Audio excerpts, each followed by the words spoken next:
souffre de psoriasis en gouttes. J'ai des plaques un peu partout sur mon corps, les jambes surtout, un peu sur les poignets, sur les avant-bras, le pubis et le cuir chevelu. Tout le dos était tapissé, les jambes, les bras, les mains. J'ai toujours des plaques au niveau des tibias, le cuir chevelu ça va, ça vient, c'est en fonction du stress. Hormis le côté démangeaison, il y a le côté visuel qui est vraiment aussi problématique.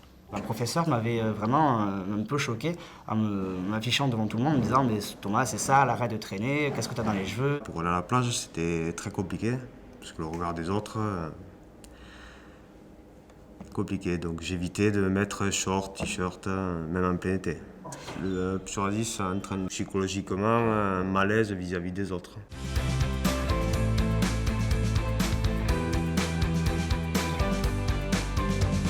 Travaux récents montrent qu'il y a en fait du psoriasis un peu partout sur la peau.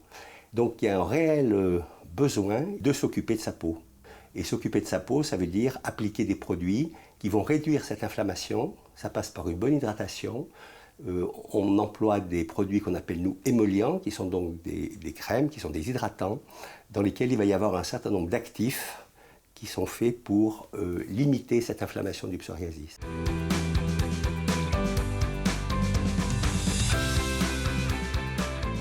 Les laboratoires dermatologiques du CRE ont souhaité utiliser un actif innovant et de haut niveau, le sélastrol.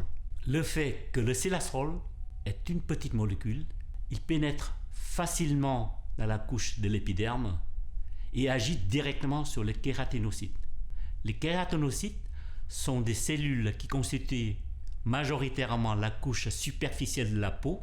Les kératinocytes sont des acteurs clés et jouent un rôle primordial dans les peaux à tendance psoriasique.